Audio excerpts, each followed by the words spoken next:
भूमिका मांडली.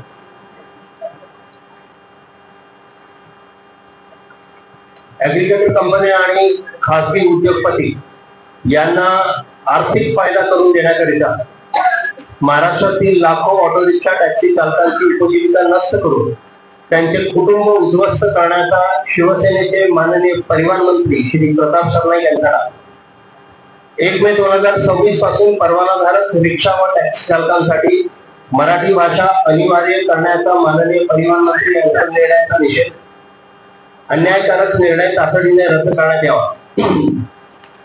1 मे 2026 पासून परवानाधारक रिक्षा व टॅक्सी चालकांसाठी मराठी भाषा अनिवार्य करण्यात येणार आहे. मराठी लिहिता व वाचता न येणाऱ्या तसेच मराठी भाषेचे ज्ञान नसलेल्या चालकांचे परवाने रद्द करण्याचा निर्णय महाराष्ट्र राज्याचे माननीय परिवहन मंत्री यांनी घेतला आहे. ऑटो रिक्षा चालक मालक संघटना संयुक्त कृती समिती महाराष्ट्र या निर्णयाचा निषेध करत आहे. या निर्णयामुळे हातावर पोट असणाऱ्या लाखो स्वयंरोजगारी ऑटो रिक्षा टॅक्सी चालकांची उपजीविका धोक्यात येणार आहे. महाराष्ट्रात 15 वर्ष वास्तव्य असलेल्यांनाच ऑटो रिक्षा टॅक्सीचे परवाने दिले जातात. परवाने देताना त्यांची पोलीस पडताळणी केली जाते व त्यानंतर ऑटो रिक्षा टॅक्सी चालकांना परवाने दिले जातात. शहरांमध्ये ऑटो रिक्षा परवानाकरिता ₹15,000 व ग्रामीण भागात 5,000 शुल्क भरावे लागते. ऑटो रिक्षा टॅक्सी चालक स्वतःचे भांडवल लावून व कर्ज ठेवून ऑटो रिक्षा टॅक्सी विकत घेतात व महाराष्ट्रातल्या नागरिकांना सर्व नियमांचे पालन करून वाहतूक सेवा पुरवितात. ऑटो रिक्षा टॅक्सी चालक हे वर्षानुवर्ष महाराष्ट्रातील जनतेला प्रवासी वाहतूक सेवा देत आलेले आहेत. भाषेमुळे कधीही त्यांच्या सेवेत कमतरता आलेली नाही. महाराष्ट्र राज्यात बेकायदेशीररित्या परिवहन मंत्रालयाच्या कृपेने बाईक टॅक्सी सुरू आहे आणि या सेवेवर जाणीवपूर्वक कारवाई केली जात नाही. वर नमूद माननीय परिवहन मंत्र्यांचा निर्णय ऍग्रीगेटर कंपन्या आणि खासगी उद्योगपती यांना आर्थिक फायदा करून देण्याकरिता घेण्यात आलेला आहे. या निर्णयामुळे महाराष्ट्रातील लाखो ऑटो रिक्षा टॅक्सी चालकांची उपजीविका नष्ट होऊन त्यांची कुटुंब उद्ध्वस्त होईल. माननीय परिवहन मंत्री यांनी 1 मे 2026 पासून परवानाधारक रिक्षा व टॅक्सी चालकांसाठी मराठी भाषा अनिवार्य करण्याचा निर्णय रद्द करावा या मागणीचे महाराष्ट्रातील रिक्षा टॅक्सी चालकांच्या स्वाक्षऱ्या असलेल्या निवेदन मंगळवार दिनांक 28 एप्रिल 2026 पर्यंत माननीय परिवहन मंत्री यांना देण्यात येईल. माननीय परिवहन मंत्र्यांनी वरील नमूद अन्यायकारक निर्णय रद्द न केल्यास परिवहन मंत्र्यांनी घेतलेल्या या अन्यायकारक निर्णयाच्या विरोधात दिनांक 4 मे 2026 पासून रोज शहरी व ग्रामीण भागांमध्ये प्रमुख ठिकाणी ऑटो रिक्षा टॅक्सी चालक निदर्शनं करतील. तसेच परिवहन मंत्र्यांनी त्यांचा अन्यायकारक निर्णय रद्द करावा या मागणीच्या समर्थन करण्याकरिता नागरिकांची स्वाक्षरी मोहीम राबवली जाईल. मित्रांनो, असं आहे की ज्यांना नोकऱ्या नाही त्यांच्यासाठी हा स्वयंरोजगार आहे आणि 90च्या आधी जवळपास 23,000 ऑटो रिक्षा होत्या. त्यानंतर परवाने खुले केले गेले. 97-98 पर्यंत नवीन परवाने मिळाले आणि मुंबईच्या उपनगरांमध्ये 1,04,000 पर्यंत रिक्षा झाल्या. त्यावेळेला महाराष्ट्रामध्ये जवळपास 7.5 लाख रिक्षा होत्या. 2017ला आमच्याच मागणीने परत परिवहन खात्याने परवाने ओपन केले आणि आज जवळपास मुंबईच्या उपनगरांमध्ये 2,75,000 अधिक परवाने आहेत, रिक्षा आहेत. MMR रिजन मध्ये जवळपास 5 लाख परवाने आहेत, रिक्षा आहेत आणि संपूर्ण महाराष्ट्रामध्ये अंदाजे 15 लाख रिक्षा आहेत. याचा अर्थ की महाराष्ट्रभरामध्ये 15 लाख कुटुंब हे या स्वयंरोजगारावर अवलंबून आहे. त्यांचं जीवन याच्यावरती चालतंय आणि परवाने देताना जे काही नियम आहेत त्या नियमांचं पालन केलं गेलेलं आहे. पैसे भरायचे ते पैसे भरले गेलेले आहेत, पोलीस व्हेरिफिकेशन आहे, पोलीस व्हेरिफिकेशन झालेलं आहे आणि त्या माध्यमातून यांना परवाने मिळालेले आहेत. परवाने मिळाल्यानंतर कर्ज घेऊन रिक्षा टाकली केली, रिक्षाचं पासिंग दरवर्षी होतं. अनेक अशा गोष्टी ज्या काही कायद्याने बंधनकारक आहे, रिक्षा टॅक्सी चालक मालक या सर्व नियमांचं पालन करतात आणि महाराष्ट्रातल्या जनतेला सार्वजनिक परिवहन सेवा देतात. जे दर आहेत, जे दर ठरलेले आहेत, जे महाराष्ट्र शासन देते, परिवहन मंत्रालय देते, त्याच दरामध्ये ते ऑपरेट करतात. आणि काही चूक जर झाली तर त्यांच्यावरती दंडमय कारवाईही होईल. आणि हे सर्व, आणि आता जर परवाने बंद केलेले आहे आणि हे सर्व होत असताना याच्यामध्ये दुसरा भाग, जे वर्षानुवर्ष ऍग्रिगेटर्स आहेत, ज्या प्रायव्हेट कंपन्या ऍग्रिगेशन मध्ये आल्या, मग ओला असेल, उबर असेल, बाकीच्या असतील, त्यांच्या ज्या काही गाड्या आहेत किंवा जे ड्रायव्हर्स आहेत त्यांची कुठेही पडताळणी होत नाही, कुठेही काही व्हेरिफिकेशन बरोबर होत नाही, त्यांना काही परमिटची गरज नाही. आणि तुम्ही मी आज विचार केला आणि उद्या मी गाडी टाकू शकतो, माझ्यावरती कुठेही काही बंधन नाही, कुठेही काही इन्क्वायरीज नाही. अशा पद्धतीची ती सेवा आहे. कोणतेही दर घेतले जातात, प्रवाशांना कोणताही दर लावला जातो, त्याच्यावरती काय कोणाचा कंट्रोल नाही. असं हे अनेक वर्ष ऍग्रिगेशन सुरू आहे, त्याच्यावरती कुठेही ठोस कारवाई होत नाही. तिथेही काही ड्रायव्हर्सला लुबाडलं जातं कंपन्यांकडनं, तिथेही काही कारवाई होत नाही. आणि हल्लीच्या काळामध्ये जे बाईक टॅक्सी आलेला आहे, सांगायला परिवहन मंत्रालयाने बंदी आणलेली आहे काही कंपनीजवर, पण आपल्या सुद्धा निदर्शनास आलं असेल की बाईक टॅक्सी या कुठेही थांबलेल्या नाही. बाईक टॅक्सीचं धोरण आणलं त्यावेळेला मंत्री म्हणाले की फक्त ई बाईक्स या ही सेवा देऊ शकतील, फक्त इलेक्ट्रिक बाईक साठी हे अलाउड आहे. पण आज तुम्ही बघाल इलेक्ट्रिक बाईक कुठे दिसत नाही आणि सर्रास ज्या बाईक्स आहेत त्या बाईक्सने ही सेवा गैरकायदेशीररित्या आज पुरवली जाते आणि कुठेही कोणावरही कारवाई होत नाही. आणि म्हणून जो काही निर्णय माननीय परिवहन मंत्रीने घेतलेला, मुळात ज्याला डोमिसाईल आहे, ज्याचं 15 वर्षाचं वास्तव्य आहे, त्यालाच परमिट मिळतं, नाहीतर परमिट मिळत नाही हे आपल्याला माहिती आहे. आणि जर त्याच्यामध्ये काही प्रमाणात जर कुठे गैरव्यवहार असेल तर त्याच्यावरती कारवाई व्हावी. पण सर्रास असे नियम आणून, कारण जर 15 वर्षाचं वास्तव्य असेल तर तो व्यक्ती आधी 15 वर्षाचं वास्तव्य आणि आज मग 10-12 वर्ष किंवा 20 वर्षाहून अधिक काळ जर रिक्षाचा व्यवसाय करत असेल तर या महाराष्ट्रामध्ये त्याचं कुटुंब जवळपास 35 ते 40 वर्षापासून राहत आहे किंवा किंबहुना त्याच्यापेक्षा जास्त वेळ राहत आहे. असे सूडबुद्धीचे निर्णय फक्त काही खासगी कंपन्यांना, काही ऍग्रिगेटर्सला नफा कमवून देण्यासाठी जर घेणार असतील तर त्याचा सक्त विरोध आमच्याकडनं केला जाणार आहे. आणि आमचा आरोप आहे की माननीय परिवहन मंत्र्यांनी फक्त ऍग्रिगेटर कंपन्या आणि खासगी उद्योग यांना मदत करण्याकरिता हा निर्णय घेतलेला. आज जर तुम्ही जे मी म्हणालो की बाईक टॅक्सी सर्रास सुरू आहेत, कुठेही कारवाई नाही. प्रायव्हेट गाड्याने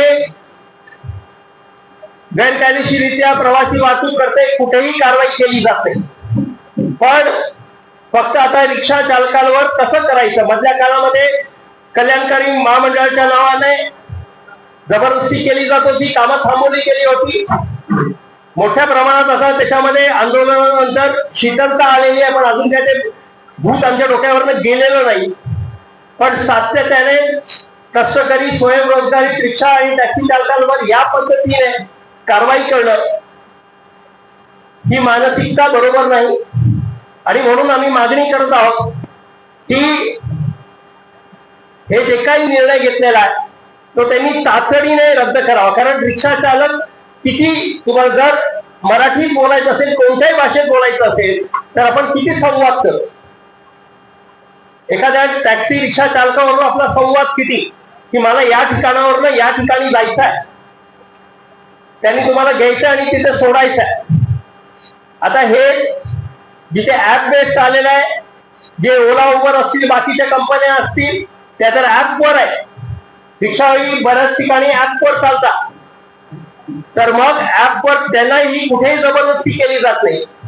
आणि अशा पद्धतीची जबरदस्ती म्हणजे आमचं म्हणणं आहे की ज्याच्याकडे पैसे आहेत तो पैसावाला आहे, त्याच्याकडे परिवहन मंत्री त्या माणसाकडनं किंवा त्या कंपनीकडनं मराठीची सक्ती मागणार नाही, पण जो हातावर पोट घेऊन जगतो त्या माणसाला मात्र तुम्ही या पद्धतीने त्याचं उपजीविका नष्ट करण्याचं काम करतात, हे कदापि आम्हाला मंजूर नाही. आणि म्हणून स्वाक्षरी मोहीम राबवली जाणार आणि 28 तारखेपर्यंत पूर्ण महाराष्ट्राच्या रिक्षा चालकांचा स्वाक्षरी घेऊन माननीय परिवहन मंत्री यांना निवेदन दिलं जाईल की हा जो घेतलेला निर्णय तो अंमलात आणू नये आणि तातडीने तो रद्द करण्यात यावा. जर दुर्दैवाने जर त्यांनी हे केलं नाही, रद्द केला गेला नाही हा अन्यायकारक निर्णय, तर 4 मे पासून, कारण 1 मे शुक्रवार आहे, शनिवार रविवार मध्ये 4 मे सोमवार पासून रोज महाराष्ट्राच्या सर्व ठिकाणी, मग ग्रामीण असेल शहरी विभाग असतील, रोज एकेका प्रमुख विभागामध्ये प्रमुख ठिकाणी, मग ते रेल्वे स्टेशन असतील, बस डेपोज असतील किंवा बाकीचे काही प्रमुख ठिकाणं असतील, इथे त्या ठिकाणावर स्थानिक रिक्षा चालकांतर्फे या निर्णयाचा निषेध म्हणून तिथे निदर्शनं केली जातील. त्याचबरोबर नागरिकांना बरोबर घेऊ, कारण आम्ही सेवा कोणाला देतो तर 15 लाख रिक्षा चालक हे महाराष्ट्राच्या नागरिकांना सेवा देतात, तर नागरिकांचंही या आमच्या मागणीला समर्थन घेण्याचं काम त्यावेळेला केलं जाईल. आणि या स्वरूपाचं, आणि जोपर्यंत ही आमची मागणी पूर्ण होत नाही, कारण की आमच्या हिशोबाने ही मागणी आमची न्याय मागणी आहे, ही न्याय मागणी जोपर्यंत पूर्ण होत नाही तोपर्यंत हे आंदोलन थांबणार नाही, एवढंच सांगेन. धन्यवाद.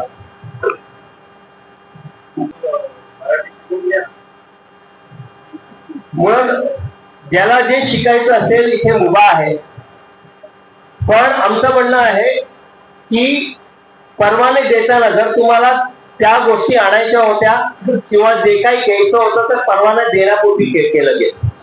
आज त्यांनी रिक्षा टाकलेली आहे, गेले 5 वर्ष चालवतोय, कर्ज डोक्यावरती आहे, कुटुंब आहे, अनेक रिक्षा चालक गेले 30 वर्ष रिक्षा चालवतात, अनेकदा त्यांचे परवाने रिन्यू झालेले आहे.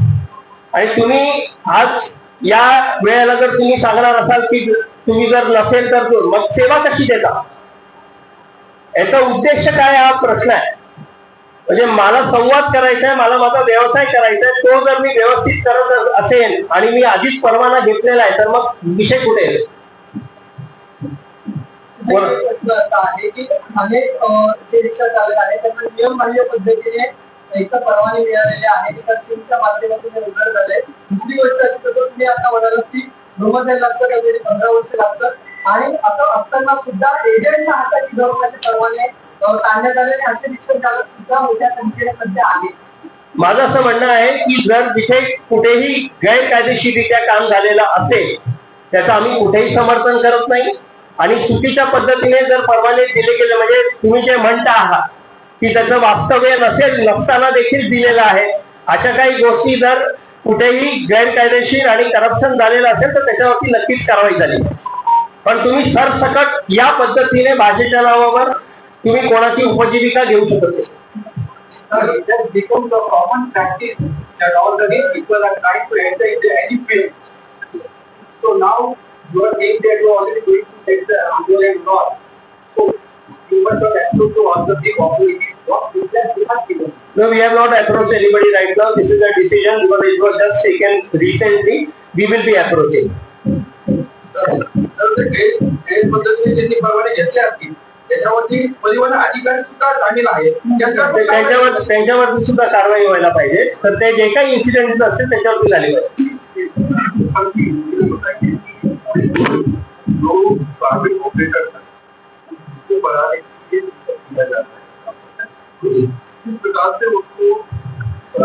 ऐसा है, मैंने पहले कहा कि जो बाइक टैक्सी आज आई है, तो बाइक टैक्सी का जब परवाना दिया गया, लाइसेंसेस दिए गए, तब वो कहा गया कि सिर्फ ई बाइक चलाई जाएंगी, यानी इलेक्ट्रिक बाइक चलाई जाएगी। आज आप देख लीजिए कहीं भी इलेक्ट्रिक बाइक्स नहीं है, उसके बाद उनके लाइसेंसेस सस्पेंड किए गए। फिर भी आज बाइक टैक्सी आप बुक कर लीजिए कौन से भी प्लेटफॉर्म पे जाके, जहां बाइक टैक्सी है आपको बाइक टैक्सी मिल जाएगी। तो इस पर कहीं भी कार्रवाई नहीं की जा रही। तो हमारा है जब तक रिक्शा, ये सारा व्यवसाय अगर बढ़ना है, ये प्राइवेट कंपनियां अगर बढ़ने हैं तो रिक्शा कम होए मगर इनका फायदा नहीं होगा। क्योंकि मैंने कहा है कि 15 लाख रिक्शा पूरे महाराष्ट्र में है, तो अगर रिक्शा कम होंगी तभी इनका फायदा होगा, और इसी हेतु से ये किया जाए।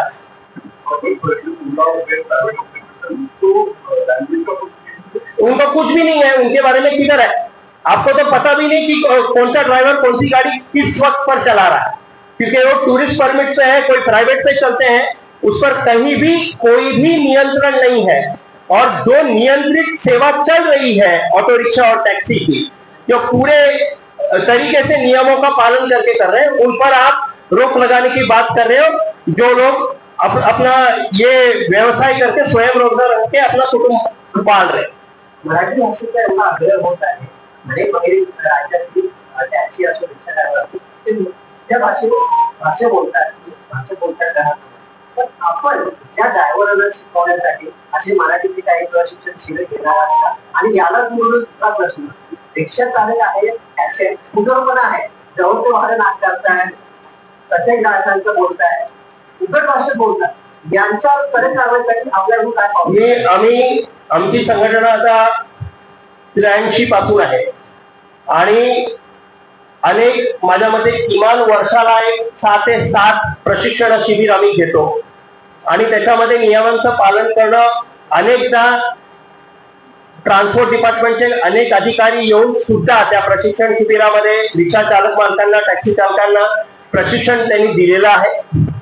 आणि आमची ही भूमिका नेहमीच राहिलेली आहे की कोणीही भाडं नाकारू नये, कारण भाडं नाकारण्यासाठी आम्ही कोणालाही प्रोत्साहित करत नाही आणि ती चुकीची बाब आहे। आणि जर कोणी करत असेल तर त्याच्यावरती दंडनीय कारवाई झाली पाहिजे, या भूमिकेचे आम्ही आहोत। पण हे फक्त इथपर्यंत सीमित नाही। आता तुम्ही ऍप बेस्ड टॅक्सीज बुक करता, तिथे सुद्धा तुमचं भाडं आधी स्वीकारलं जातं आणि बहुतेक 4-5 मिनिटांनी ते भाडं परत नाकारलंही जातं। आता ते फक्त ऑनलाईन होतं म्हणून आपण कोणी काही बोलत नाही, पण ते सुद्धा रिफ्युजलच आहे, त्याच्यावरती सुद्धा तेवढ्याच पद्धतीने ती कारवाई झाली पाहिजे। आणि त्या ठिकाणी सुद्धा अनेक ड्रायव्हर्स, अनेक कंप्लेंट्स आलेले असतील, तिथे सुद्धा उद्धटपणा आहे। तर मुळात जो काही तो इंडिव्हिज्युअल बिहेवियर आहे उद्धटपणाचा, तो कुठेही टॉलरेट केला गेला नाही पाहिजे आणि कोणीही पॅसेंजरशी चुकीच्या पद्धतीने व्यवहार केला गेला नाही पाहिजे, या भूमिकेचे आम्ही। बीजेपी से जुड़े हुए हैं और महाराष्ट्र के मुख्यमंत्री है, मुख्यमंत्री का पीछे से जो दिल्ली का प्रोग्राम है, आपको नहीं लगता है मुख्यमंत्री का ये प्रोग्राम करना है तो समर्थन है? मुझे लगता नहीं है, क्योंकि ये डिपार्टमेंट प्रसाद सरनाईक जी का है और उनकी भूमिका है, और उनका जितना भी वीडियो मैंने देखा है उसमें कहीं भी किसी भी और का जिक्र उन्होंने किया नहीं। तो आप मुझे बताइए, आप यूनियन के सेक्रेटरी हैं, और आपके बिना परमिशन का आपकी कमेटी का कोई मेंबर कुछ कह सकता है क्या? और कह देगा तो अपेक्षा नहीं होगी क्या? तो उसके बारे में अभी एक कहा गया है, हम पहले ये माननीय मंत्री जी को निवेदन देने वाले हैं। इससे पहले भी मैंने कहा था कि जो वेलफेयर बोर्ड के लिए सख्ती की गई थी, कहीं भी किसी का भी उस पर अप्रूवल लिया गया नहीं था, और जब हमने उस चीज के लिए आंदोलन किया उसके बाद वो सख्ती, मैंने अभी बताया कि वो सख्ती बंद कर दी गई है काफी जगहों। उसी प्रकार से पहले इनको निवेदन देंगे, निवेदन से अगर कुछ हुआ तो फिर बाद में सरकार के पास जाने का काम करें।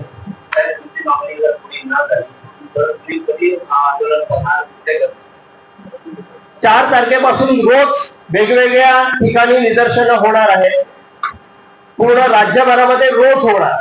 म्हणजे जर तुम्ही मुंबईची गोष्ट केली तर मुंबईमध्ये आमची संघटना रोज एखादं स्टेशन असेल, म्हणजे एका ठिकाणी किंवा 2 ठिकाणी अशा रोज, जोपर्यंत ही मागणी पूर्ण होत नाही तोपर्यंत ही निदर्शनं सुरू राहतील पूर्ण महाराष्ट्रात। महाराष्ट्र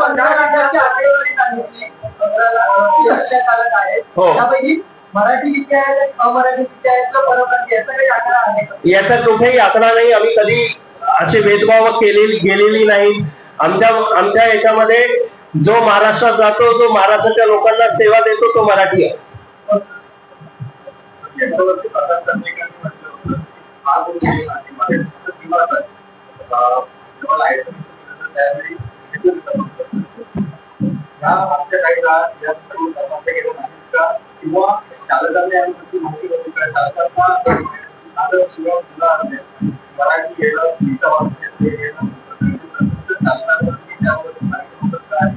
मुळात असं आहे की दिवाकरराव, माझ्या माहितीप्रमाणे दिवाकरराव ते ज्या वेळेला परिवहन मंत्री होते त्यावेळेचा हा नियम आहे. पण याला तेव्हाही विरोध झाला होता. आणि पण कुठेही काय पाहिजे, आता आपण एखादं ऍडमिशन घेतो, कुठेही घेतो, एंट्रन्स देतो, त्याचं स्पेसिफिकेशन असतं. तुम्ही ऍडमिशन घेतल्यानंतर 2 वर्ष कंप्लीट झाली, 2 वर्ष शिल्लक आहेत कोर्स मध्ये कोणी सांगत नाही की तू हे कंप्लीट केलं नाही म्हणून होता तुला बाहेर काढलं जाईल. तसं जर केलं तर अन्याय आहे. मुळात एकतर ऍडमिशन देऊ नये, आणि दिलं असेल कारण हे खातं सातत्याने माझ्या मते 2017 पासून, म्हणजे ज्या वेळेपासून नवीन परवाने सुरू झालेले आहेत तेव्हापासून शिवसेनेकडे हे खातं राहिलेलं.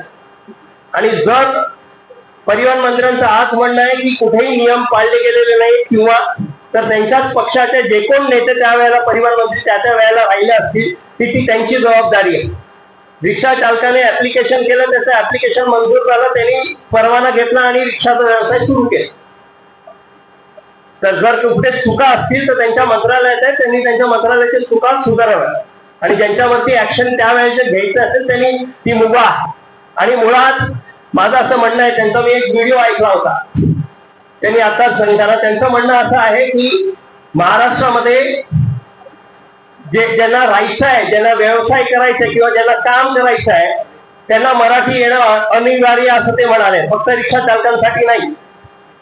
ते स्वतः व्यावसायिक आहेत, बिल्डर आहेत, घरं बनवतात, दुकानं बनवतात, विकतात. माझा फक्त हा प्रश्न आहे की कारण की ते महाराष्ट्रातच त्यांचा प्रकल्प असतात, तर ते घरं किंवा दुकानं त्या व्यक्तीला विकत असताना त्याची मराठीची टेस्ट घेऊनच विकतात की फक्त पैसे घेतात आणि विकतात, हे माझा प्रश्न आहे. आणि म्हणजे तुम्ही लाखो कोट्यवधी रुपये देऊन तुम्ही जर एखादा गाळा घेणार असाल, एखादं घर घेणार असाल, तर मग तुम्हाला मराठीची गरज नाही. पण तुम्ही हातावर पोट घेऊन तुमचं कुटुंब जगवणार असाल, रिक्षा चालक असाल, तर मग तुम्हाला मराठी येणं गरजेचं आहे. हा दुटप्पीपणा फार चुकीचा आहे परिवहन मंत्रीचा, आणि त्यांना आमचा त्या गोष्टीला विरोध आहे. परिवहन मंत्री के ये निर्णय वापस लेने के लिए किया जाए, और उस समय पर अगर 1 तारीख तक ये निर्णय वापस नहीं लिया गया तो 4 तारीख से होगा, और उस समय पर हम जिन को मिलना मुख्यमंत्री समय उस समय मिलेंगे. कहीं भी हमने वो सुना नहीं है. अगर होगा तो हम मुख्यमंत्री जी से जाकर बात करें. थैंक यू, धन्यवाद.